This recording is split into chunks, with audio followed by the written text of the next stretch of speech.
Hello दोस्तों, कैसे हो आप। आशा करती हूँ स्वस्थ मस्त ही होंगे। सुबह की मॉर्निंग हो चुकी है दोस्तों, और हमारे नाजुका रानी नीत साहबजादे भी बहुत अच्छे तरह से उठ चुके हैं। नीत साहबजादा की आप आंखें देख सकते हैं कैसे चमक रहे हैं, और महारानी तो देखो नींद होने के बाद भी पूरी रात इकट्ठे करके बैठ जाएगी तो भी इसकी नींद पूरी नहीं होती है। दोस्तों, आज की कहानी ऐसी है कि गणपति बाप्पा आ रहे हैं। गणपति बाप्पा की एक श्रद्धा से एक आस्था है, जिसकी आज आपको मैं एक कहानी सुनाती हूँ, जिसे मैं बचपन से मैं पाल रही हूँ। हमारी गणपति बाप्पा के आगमन की कहानी एक ही होती है हमारे हर इंसान के घर में, कि गणपति बाप्पा का आगमन का कारण एक ही है कि हमारे जितने भी परेशानी संकट होते हैं वो दुख अपने आप ही अपने सवालों के जवाब हमें खुद से ही मिलते हैं, जिसकी कोशिश हमें खुद करनी पड़ती है कि गणपति बाप्पा का आगमन किस वजह से होता है हमारे घर में। तो वो इसलिए होता है कि हमारी जितने भी परेशानी संकटें दूर होती है वो सिर्फ गणपति बाप्पा के आने के बाद ही हमारे दिलो दिमाग से शक्तियों से जितने भी नेगेटिव इफेक्ट होती है वो बाहर निकल जाती है। ये इसकी आस्था होती है। आप जितने बिना स्वार्थ के, बिना लालच के, बिना मतलब के गणपति बाप्पा से कौन से भी आप आस्था से आपकी जो भी कामना होगी वो मांग के देखिए। मैं पूरे दावे के साथ कहती हूँ कि जितनी आप शांति सुबह से मांगोगे उतना आपको अच्छा कर्म मिलेगा। यही मैं आपके लिए प्रार्थना करूँगी, और सभी परिवारों को इतना ही कहूँगी, गणपति बाप्पा आ रहे हैं तो अच्छे से उनकी सेवा कीजिए, अच्छे से सबकी रक्षा करने की कस्में खाइए, और पशु पक्षियों को न्याय मिलने के बाद से जितनी भी आपको शांति मिली है उसके लिए आप सभी परिवारों की मैं धन्यवाद करती हूँ।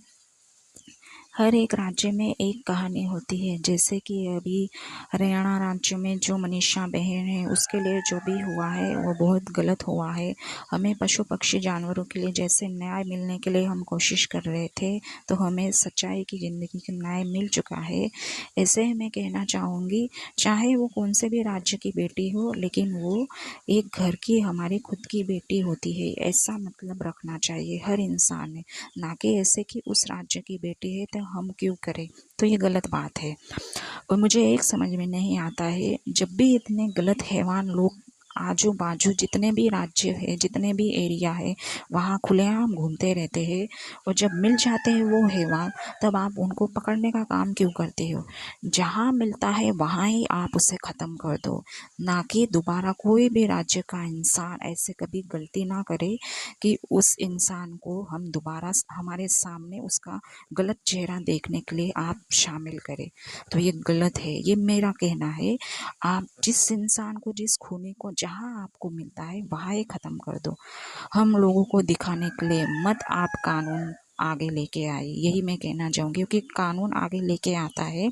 हाँ, ये मैं एक कहना चाहूँगी कि ये गलत होता है कि कानून हम अपने हाथ में लेते हैं, लेकिन बेटियों की इज्जत ये सबसे बड़ी दौलत होती है। उसके अलावा कौन सा भी कानून किसी को भी कोई अहमियत नहीं देता है, तो वो कानून लेने के लिए भी हमारा एक हक बनता है। हम आदिवासी लोग ऐसे होते हैं कि हमारे यहाँ किसी के साथ गलत होता है कि हम देखते नहीं, उसे सीधा काट के फेंक देते हैं।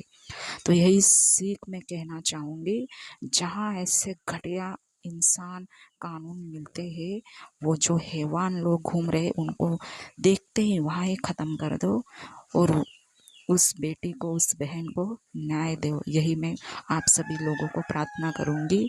लोगों को ये वीडियो शायद गलत लगे, लेकिन मैं यही कहना चाहूँगी कि मैं जितनी भी कह सकती हूँ उतना मैंने कह दिया है, बाकी आप सब लोगों की इच्छाएं।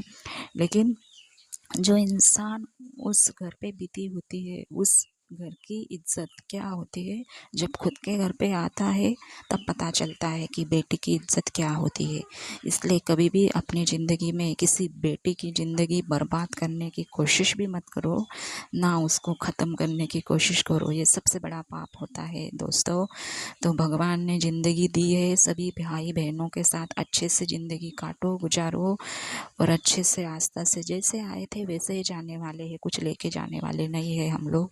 तो तो दोस्तों यही प्रार्थना कहूँगी, गणपति बाप्पा आ रहे हैं, उसकी सेवा कीजिए और न्याय मिलने के लिए प्रार्थना कीजिए। यही प्रार्थना है आप लोगों के लिए। और एक नए वीडियो के साथ, व्लॉग के साथ जल्दी आपके सामने आऊँगी। तब तक के लिए स्वस्थ रहे, मस्त रहे। Thank you so much.